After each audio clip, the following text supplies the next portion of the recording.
तो देश की बहस में हम बात कर रहे हैं कि फिल्म इंडस्ट्री आखिरकार ये चलन क्यों बनता जा रहा है कि देवी देवताओं, खासकर हिंदू देवी देवताओं का अपमान करे। अब मैं आता हूं एक नई बात पर। राजन वर्मा मेरे साथ मुंबई से मेरे दर्शक जुड़े हुए हैं, लेकिन उससे पहले मैं आपको कुछ पोस्टर्स दिखाना चाहता हूं। ये एक ओटीटी प्लेटफॉर्म इरोज नाउ ने डाले। दिखाइए सलमान खान का पोस्टर और दिखाइए उसमें क्या लिखा हुआ है। सवाल यह है कि नवरात्रि में ये पोस्टर डालने की जरूरत क्या है? एक तरफ कैटरीना कैफ और दूसरी तरफ सलमान खान। बोल भी नहीं सकता क्या लिखा है। इसको पब्लिक व्यूइंग में डालने की जरूरत क्या है? सलमान खान के पोस्टर के साथ लिखा हुआ है, मैं उसको थोड़े अच्छे शब्दों में आपको बोलता हूं कि भाई नवरात्रि खेलने के लिए एक डंडी की जरूरत लगती है और मेरे पास भी एक है। सवाल ये है, ये वल्गर सेक्सिस्ट कमेंट क्यों? ऐसा ही कुछ रणबीर के साथ लिखा है, ऐसे ही कुछ कैटरीना के साथ लिखा है। सवाल ये है कि इस ओटीटी प्लेटफॉर्म को नवरात्रि में करने की जरूरत क्यों पड़ी? और साथ ही साथ अब वो माफी मांग रहे हैं। बायकॉट इरोज नाउ जब ट्विटर पर ट्रेंड किया तो वो माफी मांग रहे हैं। दूसरा मैं आपको सेक्युलर गैंग का एग्जांपल दिखाता हूं। दीपिका सिंह राजावत कठुआ केस में पीड़िता की वकील रही हैं। पब्लिसिटी और चंदा लेने के नाम पर उनको निकाल दिया गया। उन्हें नवरात्रि पर पोस्टर डाला है। एक तरफ माता की पूजा हो रही है और दूसरी तरफ बलात्कार। ठीक है, मानता हूं समाज में बलात्कार एक कड़वी सच्चाई है, पर नवरात्रि में इस कार्टून को ट्वीट करने का लॉजिक। और फिल्म इंडस्ट्री की जानी मानी स्वरा भास्कर बोलती हैं कि ये कितना सही है, कितनी सेक्युलर बात है, ये कितनी सेक्युलर बात है, क्योंकि टुकड़े टुकड़े गैंग की मेंबर रही है। अब आकाशदीप जी नाम पे छोड़ दीजिए, चलिए फिल्म स्टोरी पर बनी। मुझे बताइए ये क्या इंटेंशन है, ये क्यों किया जा रहा है, बताइए ना। इरोज नाउ की कंट्रोवर्सी में बताऊं आपको, इरोज नाउ किन किन कंट्रोवर्सी में रहा है, अली का नाम किन किन स्कैंडल्स में आपको बताऊं मैं? अब बताइए, इसका जवाब दे दीजिए मुझे। मैं बताता हूं, और आप भी शायद ये बात से खुश होंगे कि मैं आपकी बात से सहमत हूं कि अब सहमत होना पड़ेगा आपको। अब आप सेक्युलरिज्म का झंडा बरसात नहीं रह सकते, क्योंकि अगर इसका समर्थन करेंगे तो पिट जाएंगे। मैं तो खुशी से हो रहा हूं, मैं डांट के क्यों कर रहे हो, मैं तो खुशी से हो रहा हूं। देखिए, स्वरा भास्कर को मैं उतना ही सीरियसली लेता हूं जितना आपके प्रोग्राम में मानने की बातों को। स्वरा भास्कर को कुछ नहीं पता वो क्या बोलती है, और उन्होंने तो एनसीआर या एनआरसी जो भी था वो तो पढ़ लिया था, जबकि वो बना ही नहीं था। और एनडीटीवी के किसी या कोई चैनल के शो में वो एक्सपोज हो गई। वो कह रही थी मैंने पढ़ लिया और सीए के एजिटेशन के दौरान कभी कहती थी पुलिस को जेएनयू में नहीं आना चाहिए, फिर जब उनके खुद के रिश्तेदार अंदर फंसे तो कहती पुलिस क्यों नहीं आई। तो वो उस तरह की बातें करती है। मैं कोई लेफ्टिस्ट नहीं हूं। अगर आप सचमुच चाहते हैं मैं कोई स्टैंड लूं तो मैं सेंटर हूं। मैं प्रो बीजेपी हूं, लेकिन सेंटर हूं। मुझे एक्सट्रीमिज्म भी नहीं पसंद, और एकदम भी वो मतलब इंडिया कुछ और बन जाए ये भी नहीं पसंद। मैं आपकी बात से सहमत हूं कि ये अश्लील पोस्टर्स हैं, और इनके ऊपर मतलब इट इज अभी कार्रवाई क्या करना यार। डिजिटल मीडियम ऐसा है कि एक बार आ गया तो आ गया, बट करने से पहले आदमी को सोचना चाहिए। फिर एक तरफ हम फिल्म वाले यहाँ पर विभाजी की बात सही साबित होती है, यहाँ पर विभाजी की बात सही साबित होती है। भाई इरोज नाउ के किसी से संबंध रहे, आकाश जी को पता है। विभाजी अब बोल दीजिए, आप क्यों बोलती है कि एक बड़ा षड्यंत्र है? बता दीजिए आप क्यों बोलती है बड़ा षड्यंत्र है? आकाश जी अब चुप हो जाइए। 90% एयर टाइम आपने लिया है।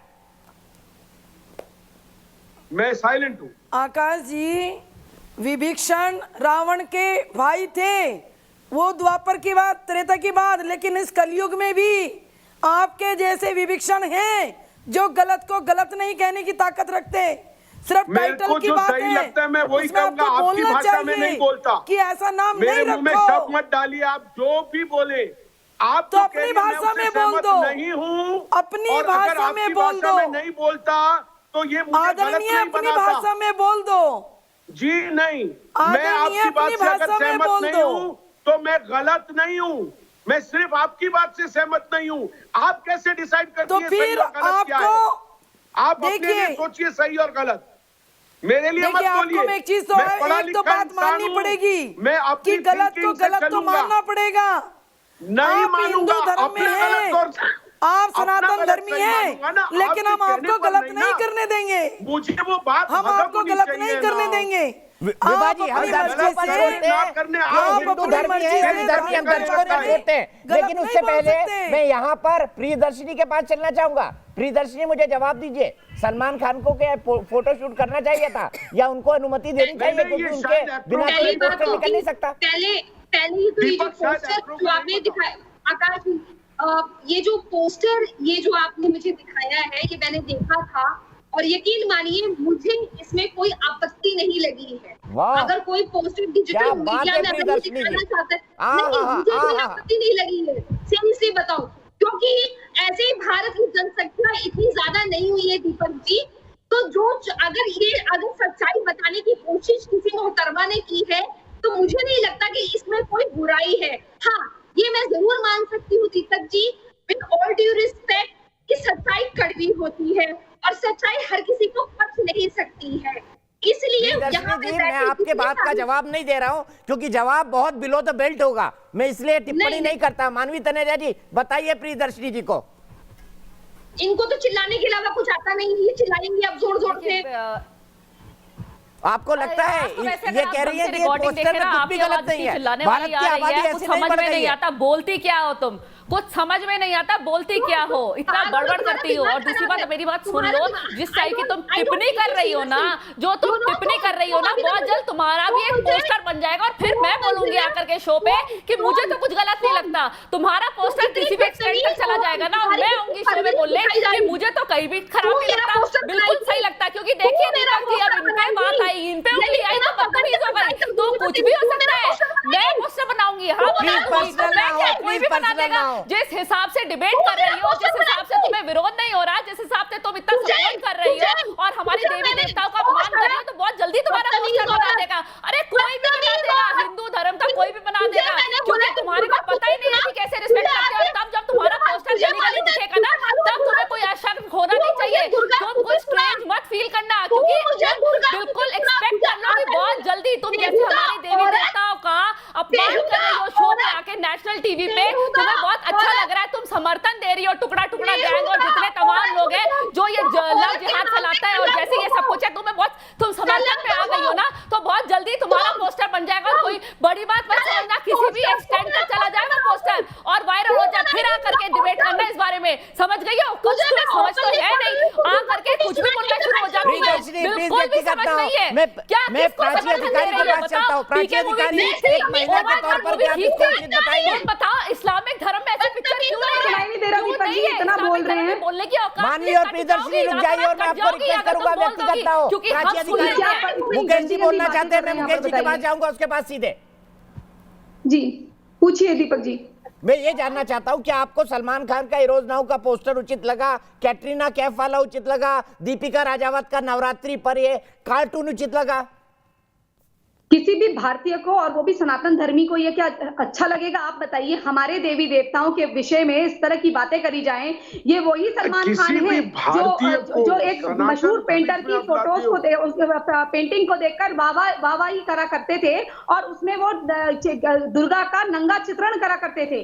हुसैन साहब की मैं बात कर रही हूँ। तो इस तरह के लोगों की जो विचारधारा है, जो अपने ना उम्र का तकाजा देखते हैं, ना वो ये देखते हैं कि माहौल क्या है और देश को किस तरह के संदेश वो प्रदान कर रहे हैं।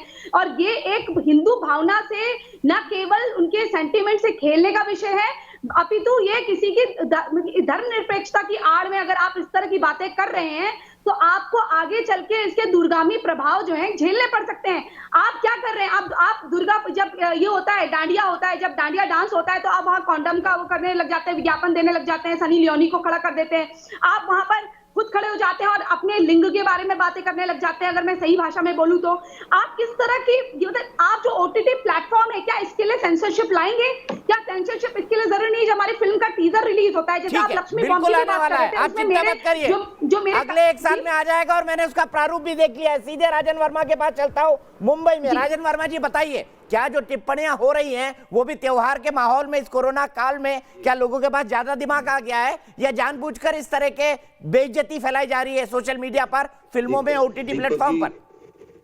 दीपक जी, बड़ा ताज्जुब होता है मुझे ये कहते हुए कि मैं हिंदुस्तान में रहता हूं और हिंदुस्तान में ऐसी घटनाएं अक्सर होती हैं और खास तौर पे तब टारगेट किया जाता है हमारे देवी देवताओं को जब कोई त्योहार आने वाला हो। जैसे राजदीप जी ने अभी कहा कि लक्ष्मी बम पिछले 50 साल से चल रहा है। लक्ष्मी बम 50 साल से चल रहा है, अब फूटा है, क्या कभी गलती हो जाए 50 साल से हो रही है, क्या आपको सुधारेंगे नहीं? हम उसको चलने देंगे गलती को? भाई साहब, आप हिंदुस्तान में रहते हैं, आप हिंदुस्तान की बात कीजिए। आपके देवी देवता है, हमारे आराध्य हैं।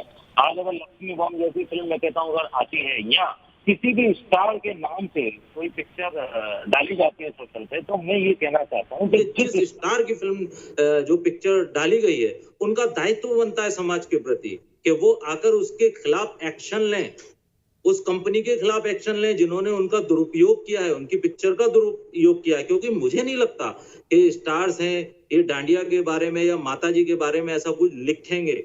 अगर ऐसा है तो ये एक्शन लेने इनको आना चाहिए सामने। आगे से इनको अगर ये आगे आएंगे तो मुझे लगता है ऐसी घटनाएं कम होंगी, लोग और आएंगे, इनकी लोग तारीफ भी करेंगे, इनकी और इज्जत बढ़ेगी समाज में। तो मैं कहना चाहूंगा कि इसी पॉइंट को लेकर मैं मुकेश जी के पास चलता हूं। मुकेश जी, मैं चाहता हूं कि आप इस डिबेट को समाप्त करें, लेकिन उससे पहले आकाशदीप जी, मेरे एक दोस्त है रुपेश सिंघारे, वो मुझे बराबर इस बात को लिख रहे हैं इस डिबेट को देखते हुए, और बोल रहे हैं आकाशदीप जी इस बात से सहमत हैं कि राजनीतिक कारणों से प्रॉफेट मोहम्मद वाली मूवी को बैन कर दिया गया, लेकिन वो जनता की मांग पर लक्ष्मी बम को बैन करने से सहमत नहीं है। ये उनका कहना है, ये डबल स्टैंडर्ड है। मुकेश खन्ना जी, मैं चाहता हूं आप इसको समाप्त करें। एक सेकंड, डबल स्टैंडर्ड कैसे हुआ? अगर मैं आ रहा हूं आपके पास, मैं आ रहा हूं आपके पास मुकेश खन्ना जी। सही किया आकाश जी, दीपक जी, मैं अपने सारे पैनल मेंबर्स को मैं थोड़ा सा एक वर्ड है सेक्युलरिज्म, उस पर मैं थोड़ी सी रोशनी डालना चाहूंगा। आज सेक्युलरिज्म ने एक अपना बहुत विभत्स रूप ले लिया है। एक जमाने में, मैं 40 साल से इस फिल्म इंडस्ट्री में हूं, मैं फिल्में बनते देख रहा हूं, बिगड़ते देख रहा हूं। एक जमाने में आपको याद है कि कहा जाता था कि फिल्में समाज का दर्पण होती हैं। 2 बीघा जमीन भी बनी थी उस जमाने में। उस जमाने में आपको याद है अछूत कन्या भी बनी थी। वो फिल्में बनाई जाती थी समाज के प्रॉब्लम सॉल्व करने के लिए, दर्शन देने के लिए।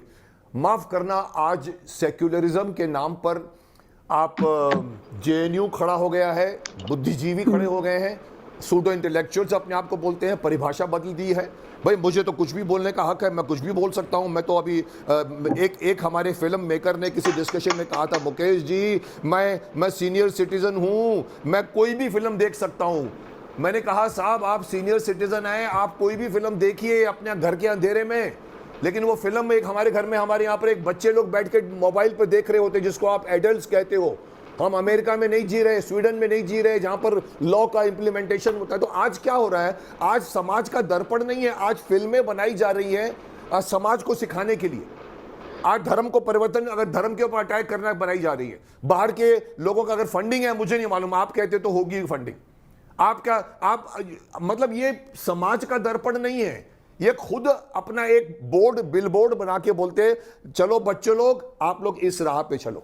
ठीक है मुकेश जी, इसी बात पर और चलते चलते आकाशदीप जी, मेरे पास वक्त नहीं है, मुकेश जी को मैं बीच में रोक रहा हूं, लेकिन आकाशदीप जी अगर आप सच्चे सेक्युलर हैं तो मानवी तनेजा ने 2 टाइटल आपको सुनाए हैं, अल्लाह फुलझड़ी और बदमाश जीसस क्राइस्ट। मैं किसी धर्म का अपमान नहीं करना चाहता, कृपया बनाइएगा, मेरी आपको शुभकामनाएं हैं। उसके बाद सेक्युलरिज्म और अभिव्यक्ति की स्वतंत्रता की बात किसी के अपमान का बिना करे मैं ये कहना चाहता हूं, आखिर ये होता क्यों है? ये सवाल आप लोगों के लिए छोड़े जाता हूं। फिलहाल एक ब्रेक।